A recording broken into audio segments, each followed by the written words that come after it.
बिस्मिल्लाहिर्रहमानिर्रहीम। आज हम इस वीडियो में कुछ कॉमन डिजीज़ जो कि न्यूट्रिशन से रेलिवेंट हैं उनके बारे में डिस्कस करेंगे। फर्स्टली हम डिस्पेप्सिया है, फूड पॉइजनिंग है, उसके अलावा ये यानी न्यूट्रिशन से रेलिवेंट डिजीज़ हैं। फूड पॉइजनिंग है, ओबेसिटी है, एनोरेक्सिया नर्वोसा है, पाइल्स है, पाइल्स है, और हमारे पास लास्टली जो है ना ब्यूलीमिया नर्वोसा है, ठीक है, और अल्सर है। सबसे पहले हम डिस्कस करते हैं डिस्पेप्सिया।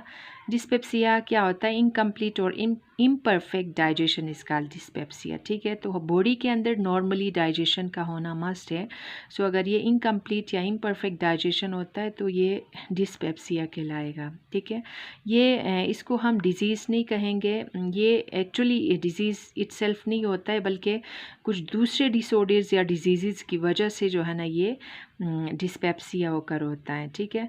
सो ये जिसकी वजह से जिन लोगों के अंदर, जिन पेशेंट्स के अंदर डिस्पेप्सिया होता है उनको एब्डोमिनल डिस्कम्फर्ट रहता है, फ्लेटुलेंस जो है ना यानी मुरोड वगैरह, और हार्ट बर्न, नोज़िया या वोमिटिंग रहता है। तो ये सिम्टम्स जो है ना इरेगुलरली ओकर होते हैं और डिफरेंट पैटर्न में टाइम टू टाइम जो है ना इस तरह के सिम्टम्स ओकर हो जाते हैं उन पेशेंट्स में। डिस्पेप्सिया जो है ना ये इसका मेजर रीज़न क्या है?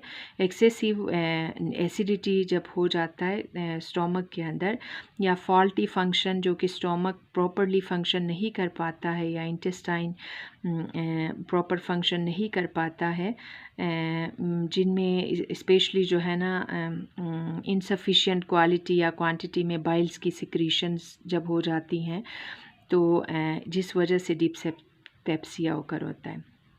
सेकंड डिसऑर्डर है फूड पॉइजनिंग।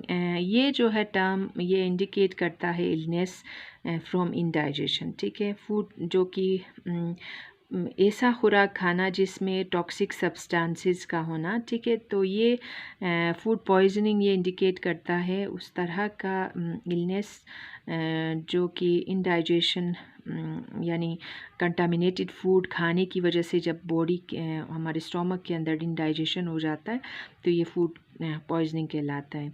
बहुत ही कॉमन जो है ना कॉज फूड पॉइजनिंग का टॉक्सिन्स ही होते हैं जो कि बैक्टीरिया प्रोड्यूस करते हैं, जिनमें सल्मोनेला और कैम्पिलोबैक्टर जो है कि फेमस जो है ना मोस्ट पॉपुलर बैक्टीरिया हैं जो कि फूड पॉइजनिंग ये कॉज करते हैं।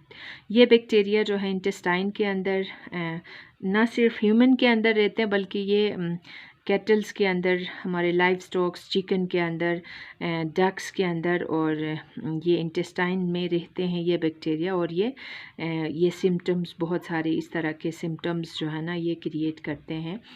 ह्यूमंस के अंदर जो है, ह्यूमंस में स्पेशली फूड पॉइजनिंग ये क्रिएट करते हैं सल्मोनेला और कैम्पिलोबैक्टर, ठीक है। सो ये फूड पॉइजनिंग क्रिएट करते हैं अगर ये मिल्क को ड्रिंक करते हैं, तो उनके थ्रू जो है ना केटल्स में से जो है ना हमारे अंदर आ सकते हैं। जैसे काऊ का मिल्क हम अच्छी तरह से बॉईल किए बगैर हम ऐसे ही ड्रिंक करते हैं, यानी अंडर बॉईल करके, और मीट को अगर हम अंडर कुक करते हैं, एग्स को हम सही से पकाए बगैर अगर हम खा लेते हैं, तो ये कंटामिनेशन जो है ना बैक्टीरिया उनमें आ जाते हैं हमारे अंदर, ठीक है। तो फूड पॉइजनिंग के जो सिम्टम्स हैं, मेजर सिम्टम्स हैं, डायरिया है, ठीक है, वोमिटिंग है, और एब्डोमिनल पेन। सो ये तकरीबन 12 से 24 आवर्स तक जो है ना यानी 12 से 24 घंटों के बाद जो है ना हमारी बॉडी में एक्शन शुरू हो जाता है। कंटामिनेटेड फूड जब खाने के तकरीबन 12 से 24 घंटे के बाद जो है ना ये फूड पॉइजनिंग शुरू हो जाता है। अच्छा, इन्फेक्शन जो है ना मोस्ट लाइकली अगर अनपॉस्चराइज्ड मिल्क को ड्रिंक करते हैं, मीट प्रॉपरली कुक नहीं करके खाते हैं, तो इससे इन्फेक्शन जो है ना ये बढ़ जाता है। लिक्विड जो कि usually that escapes during defrosting frozen meat, ठीक है। सो जो लिक्विड जो कि स्केप हो जाता है डिफ्रोस्ट करने के बाद, जैसे फ्रोज़न मीट को डिफ्रोस्ट करने के बाद, तो ये इसके अंदर साल्मोनेला बैक्टीरिया होते हैं, और उन डिशेस या यूटेंसिल्स में जहाँ पे हम उस मीट को डिफ्रोस्ट करते हैं तो उनको दोबारा से हमें यानी उनका सही से धोए बगैर इस्तेमाल नहीं करना चाहिए। तो ये जो है ना उन यूटेंसिल्स को दोबारा यूज़ करने से जो है ना हमारे अंदर बैक्टीरिया आ सकते हैं उस फूड के थ्रू। और severe form of food poisoning जो होता है ये बोटिवलिज्म होता है, ठीक है। ये जो है कॉज करता है टॉक्सिन्स जो कि बैक्टीरिया जो प्रोड्यूस करते हैं उनको क्लोस्ट्रीडियम बोटिवलिनम, ठीक है। सो ये कुछ ऐसे कुछ मखसूस किस्म के बैक्टीरिया कॉज करते हैं, इनमें ये जो टॉक्सिन्स मौजूद होते हैं जिसकी वजह से सीवियर फूड पॉइजनिंग होकर होता है। बोट्यूलिज्म जो है ना ये डेवलप हो जाता है इम्प्रॉपरली कैंड या प्रिजर्व जो फूड है स्पेशली मीट उसको यूज़ करने से। और टॉक्सिन प्रोड्यूस जो बैक्टीरिया टॉक्सिन्स प्रोड्यूस करते हैं ये बहुत ही पावरफुल होते हैं, और ये सेलेक्टिव एक्शन या ये सेलेक्टिव एक्शन कॉज करते हैं सेंट्रल नर्वस सिस्टम में, जिनमें कार्डियक और रिस्पायरेटरी पैरालिसिस होने का भी खदशा होता है। और इनके अर्ली सिम्टम्स इस डिजीज़ के फटीग रहता है, बॉडी में डिजीनेस रहती है, डबल विज़न जैसे हमें धुंधला नज़र आना, हेडेक होता है, नोज़िया, वोमिटिंग, डायरिया और एब्डोमिनल पेन रहता है। So this was all about food poisoning. अच्छा, हमारे पास नेक्स्ट जो डिज़ीज़ डिसऑर्डर कह लें, ये बहुत ही डेंजरस ख़तरनाक बीमारी है ओबेसिटी। ओबेसिटी जो है ना ये टर्म एम्प्लॉय होता है जब कोई पर्सन जो है ना एबनॉर्मल अमाउंट ऑफ फैट उसके बॉडी में जब ये डिपोजिशन हो उसका होना शुरू हो जाता है तो ये ओबीज की तरफ जाता है, ओबेसिटी होता है। अगर if one eats too much food then body requirements, ठीक है। तो as we all are well aware about the fact that कि हमें नॉर्मल जो है ना यानी फूड डाइट को लेना चाहिए, जो कि बॉडी रिक्वायरमेंट जो होती है अमूमन एक नॉर्मल पर्सन के लिए उसी हिसाब से लेना चाहिए। तो अमूमन कुछ लोग जो है एक बहुत ज़्यादा खा लेते हैं, बॉडी रिक्वायरमेंट से एक्सीड कर जाता है, उनके बॉडी में जो सप्लीमेंट्स होते हैं सरप्लस फूड जो होता है वो बॉडी के इस्तेमाल से बहुत ज़्यादा हो जाने की वजह से वो स्टोर या डिपॉजिट होना स्टार्ट होता है फीड्स की शक्ल में, जिसको हम ओवरवेट या ओबीज़ हम कह सकते हैं, ठीक है। सो ये फैट स्टोर्ड होता है एडिपोज टिश्यू में, एब्डोमिनल पार्ट में, ठीक है, पेट के साइड पे, अराउंड द किडनी के सराउंडिंग में और स्किन के अंडर में जो है ना ये एडिपोज टिश्यूज़ में ये फैट स्टोर हो जाता है। कुछ सर्टेन सेल्स होते हैं ये एक्यूमुलेट हो जाते हैं, एक्यूमुलेट करते हैं फैट्स के ड्रॉपलेट्स को अपने साइटोप्लाज्म के अंदर, ठीक है।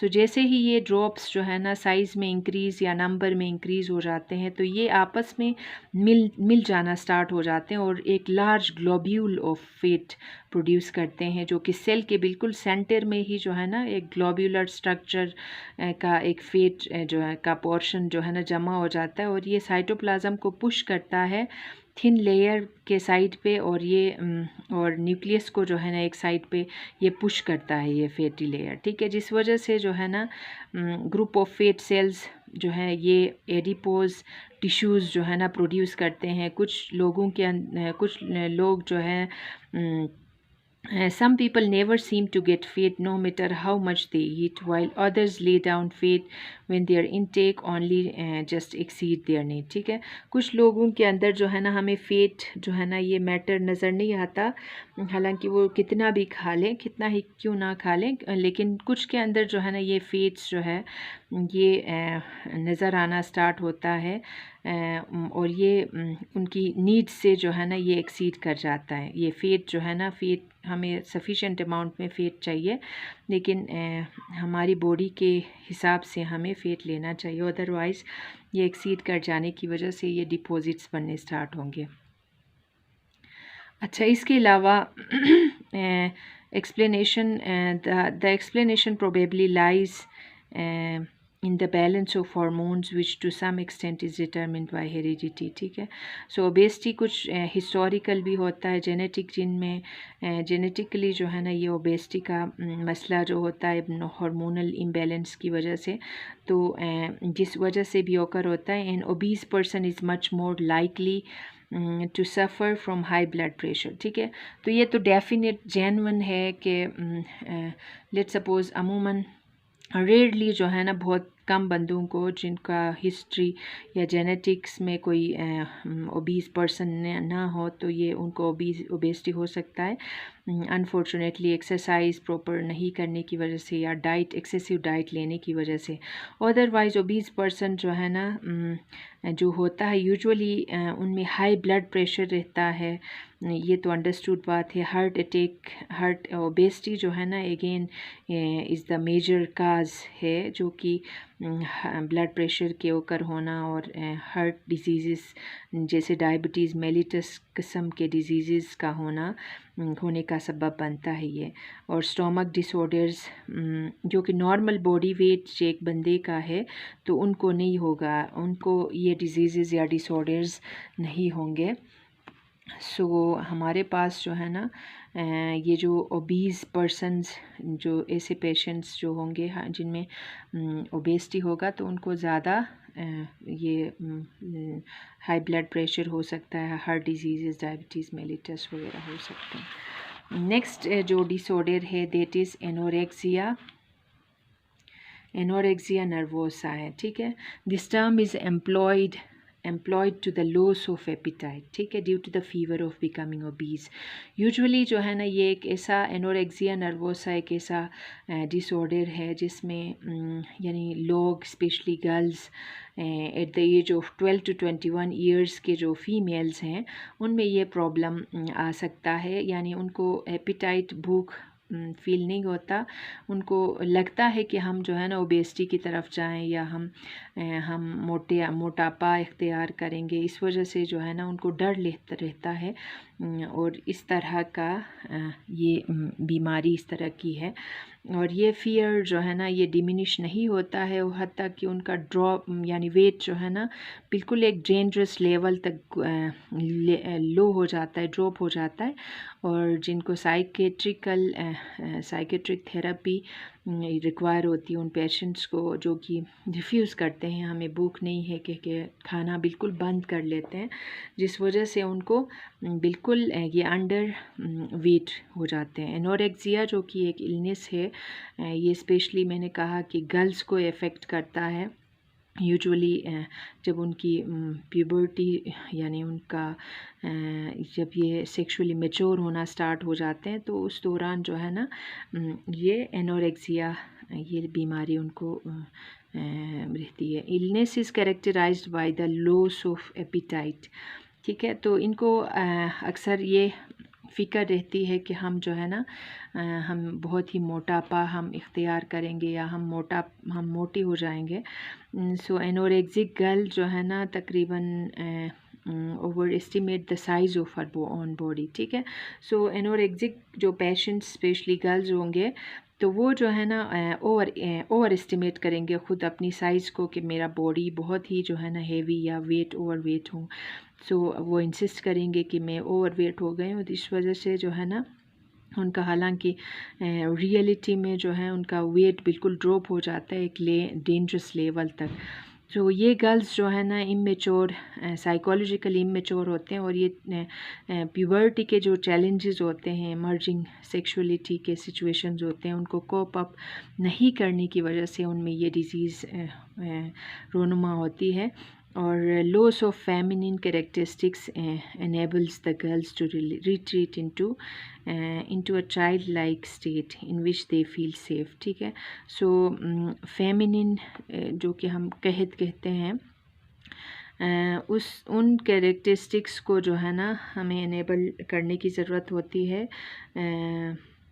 यानी उनको ट्रीट करने के लिए, उनको इस तरह का एक स्टेट पे लाने के लिए ताकि वो सेफ़ फील करें। साइकेट्रिक थेरेपी दिया जाता है यूजुअली उनको, ताकि एनोरेक्सिक जो नर्वोसा है वो डिसऑर्डर मज़ीद ना रहे। उन पेशेंट्स में को थोरोली जो है ना एक रूटीन के हिसाब से उनको खिलाया जाता है। Such patients are fed through any routine other than alimentary canal. That is intramuscularly और intravenously, ठीक है। सो स्पेशली ऑरली जो है ना वो रिफ्यूज़ कर जाते हैं, तो उनको जो है इंट्रामस्क्यूलर के थ्रू या वीनस सिस्टम के थ्रू, वेंस के थ्रू उनको जो है ना फूड सप्लाई किया जाता है उनके ब्लड के अंदर, ताकि उनकी रिकवरी जो है ना बहुत ही जल्दी से हो। यूजुअली उनकी रिकवरी बहुत ही स्लो होती है।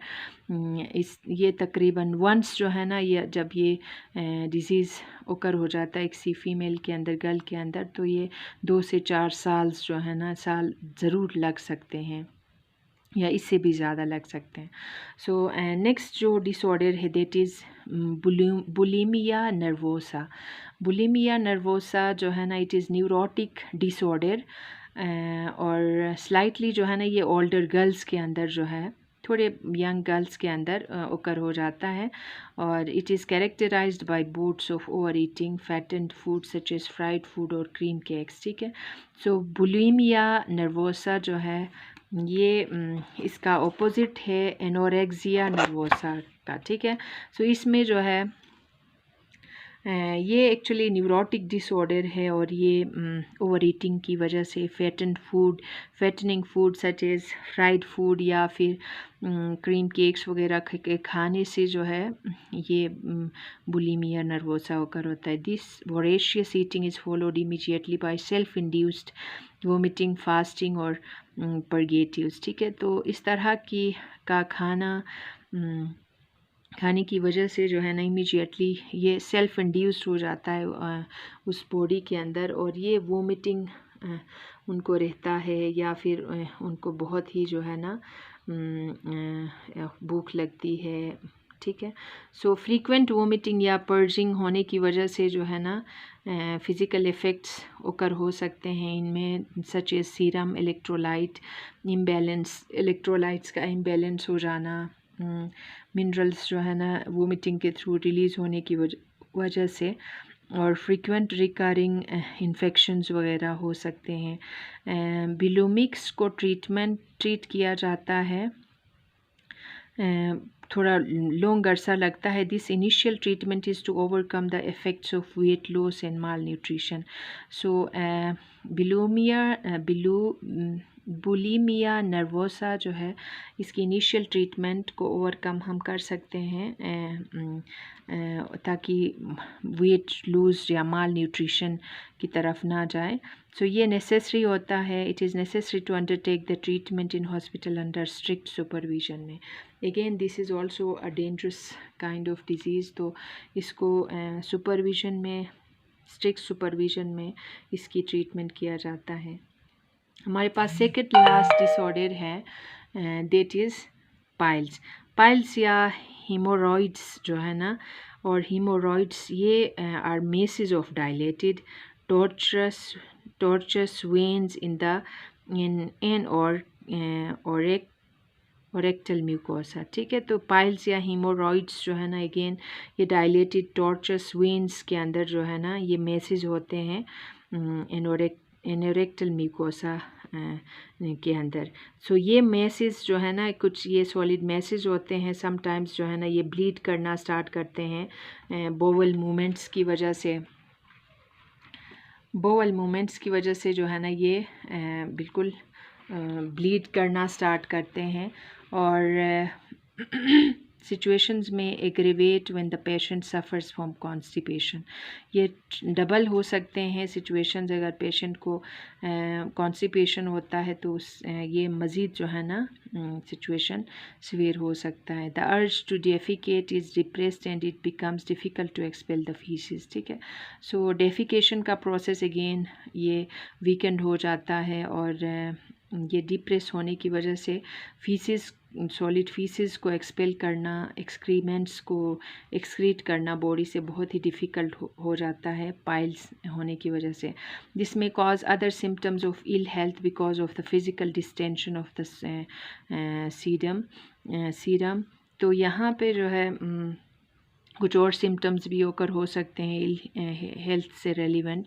फिज़िकल डिस्टेंशन हो जाती है सीरम की, और only therapy required is improvement of the hygiene and the use of food softeners. ठीक है, सो ये कॉन्स्टिपेशन ओकर होता है, यानी रफेज नहीं खाने की वजह से, लग्जेटिव्स नहीं खाने की वजह से, तो उनको सॉफ्टनर्स जो है ना, फूड सॉफ्टनर्स दिया जाता है, उनको इस तरह से थेरेपी कराया जाता है ताकि उनके बॉडी के अंदर जो एक्सक्रीमेंट्स की फ़्लो है वो प्रॉपर तरीके से हो। Patients are advise not to sit on hard seats के ऊपर जो है पेशेंट्स को नहीं बिठाया जा सकता है उस दौरान।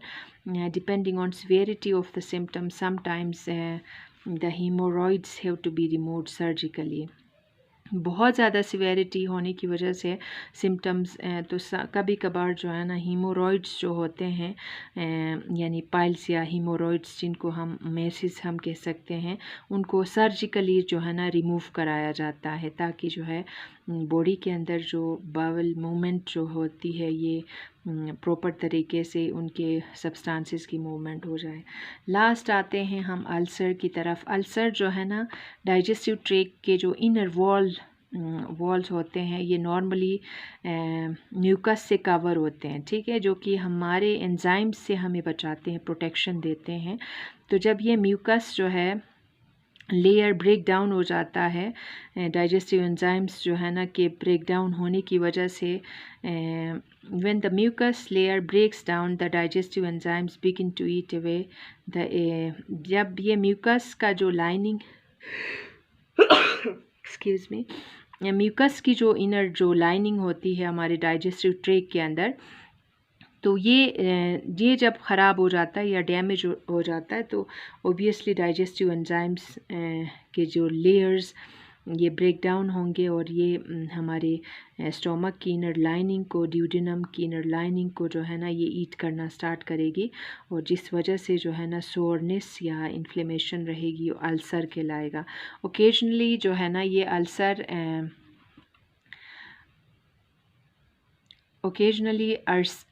जो है बहुत ही स्वेर होता है और एक हॉल डेवलप हो जाता है डाइजेस्टिव ट्रैक्ट के अंदर, और कंटेंट्स जो है ना उस ट्रैक्ट के अंदर स्पिल करना स्टार्ट करते हैं एब्डोमिनल कैविटी के अंदर, और सीवियर इन्फेक्शन हो जाता है जिससे ये फैटल भी हो सकता है अल्सर, ठीक है, और इमीडिएट मेडिकल केयर नहीं देने की वजह से जो है ना ये फैटल भी हो सकता है, इंसान की जान भी जा सकती है। सो एक्सेसिव सिक्रीशंस हमारे पास एक्सेसिव सिक्रीशंस जो होते हैं गैस्ट्रिक और एसिड सिक्रीशंस, ये इम्पोर्टेंट फैक्टर के तौर पे प्ले करते हैं। पेप्टिक अल्सर हो गया, स्मोकिंग वगैरह, spicy food, alcoholic beverages, T वगैरह और स्ट्रेस का लेना, ये सारी चीज़ें जो है ना अल्सर कॉज कर सकते हैं। और एक्सेसिव सिक्रीशन जैसे गैस्ट्रिक एसिड सिक्रीशंस जो कि जिनमें peptic ulcer, smoking, spicy food, alcoholic beverages, T, stress should be avoided by the patient suffering from ulcer. So these were some of the common disorders हम कहें, या फिर common disease या related to nutrition, जो कि आज हमने detail से डिस्कस किया। I hope you all you must have a clear understanding about these common diseases related to nutrition. Thank you so much.